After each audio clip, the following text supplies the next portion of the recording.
Welcome to Culture, Worldview, and Origins. We're Tim and Holly Nyquist. We're in the series Critical Thinking Applied in Science, or Critical Thinking Skills in Science. This is Chapter 13, and we're going over an essay written by Thomas Kuhn. And we're in Chapter 10. This is session number 10, but we're in Chapter 10 of Kuhn's essay. Chapter 10 is Revolutions as Changes of Worldview.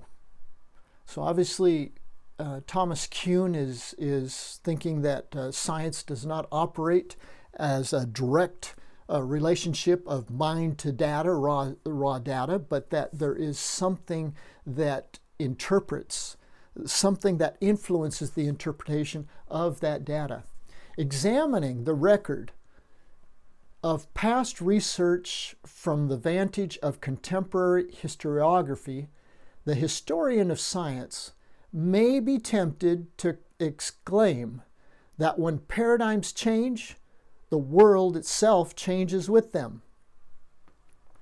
Now, some may believe that in the philosophical line of idealism is that its reality begins in the mind, and it's the mind that produces the objects.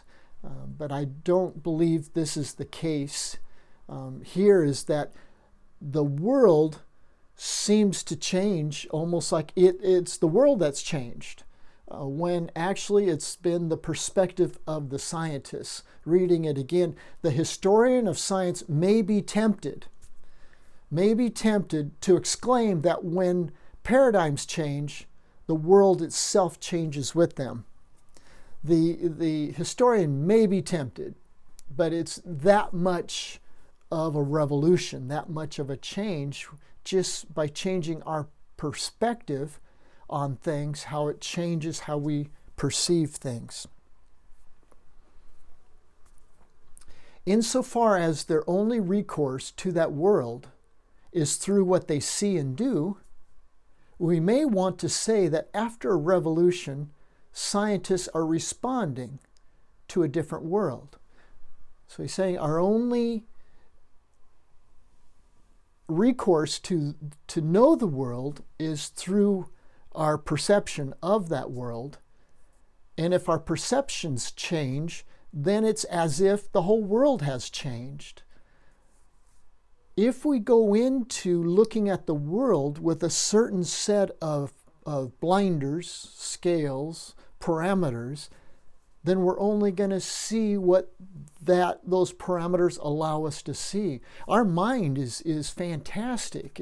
It will produce things that maybe aren't even there physically, but we can produce them because of what we have instructed the mind to see.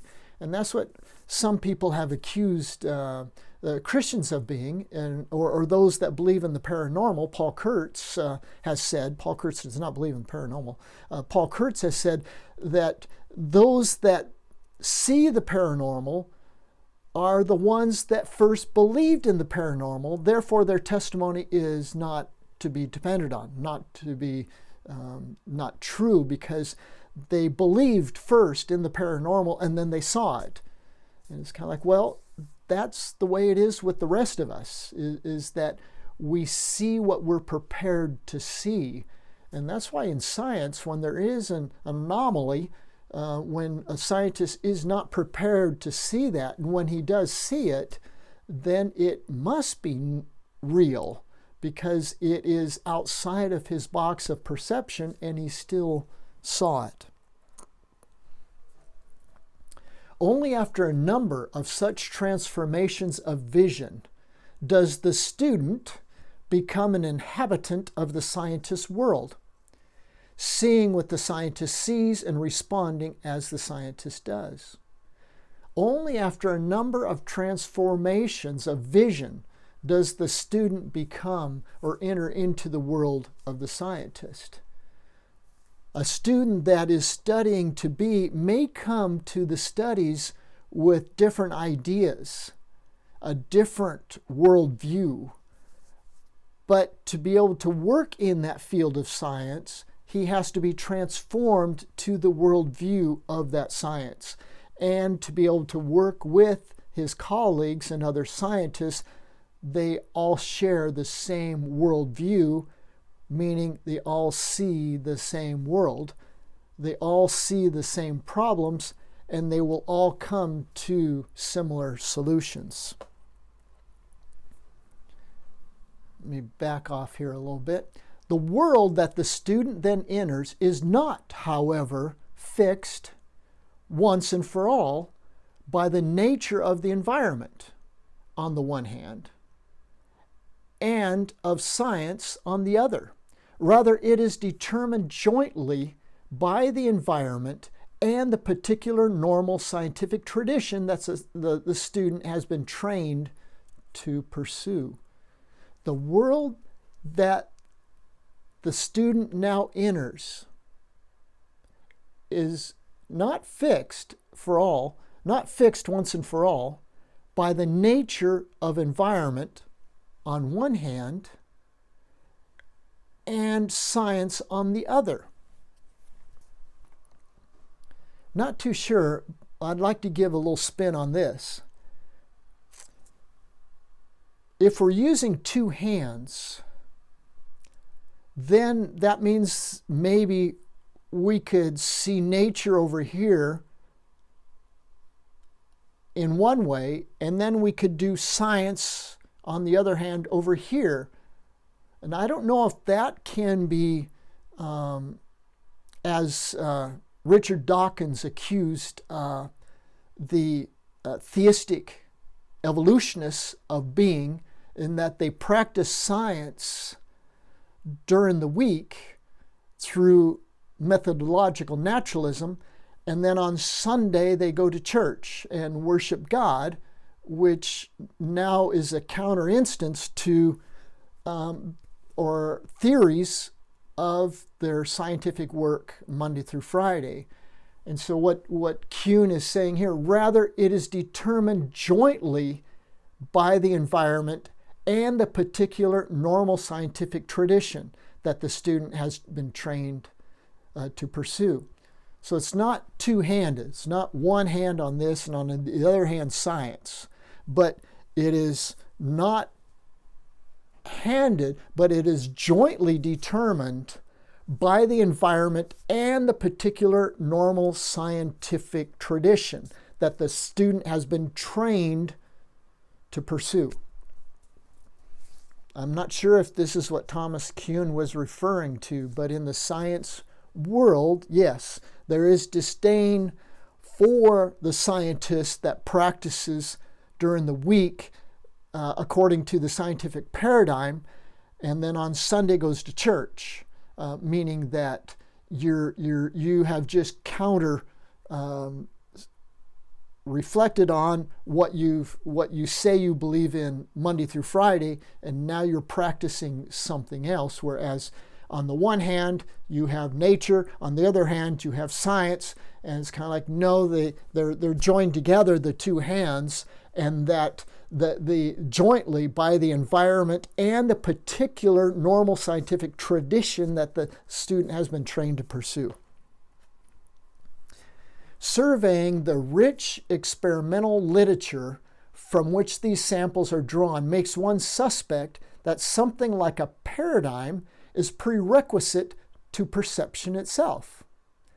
What a man sees depends both upon what he looks at and also upon what his previous visual conceptual experience has taught him to see. So again, kind of referring back to, I agree with Thomas Kuhn, is that a paradigm is necessary to see with, because our seeing is interpreting, our seeing is observing, and it is interpreting what is out there. It is giving, it is organizing, it is taking out the confusion and organizing it into fact. So yes, I agree in that no, we cannot observe without a paradigm, because we wouldn't know what to observe and we wouldn't know how to categorically understand what we have observed or what we are observing. That takes us to, again, the image of the world and the glasses and the conclusions, in that you can't take the glasses off. The glasses are glued on, and we're stuck with them. Theory, habit, prejudice, and culture. And that's what Stephen Jay Gould. First, facts do not come to us as objective items seen in the same unambiguous way by all reasonable people. Stephen Jay Gould, he was a renowned biologist, among other things, and he was not a Christian, was not a believer. He was Marxist leaning. He was a materialist. But he is saying that theory, habit, prejudice, and culture all influence the facts we choose to observe and the way in which we perceive them.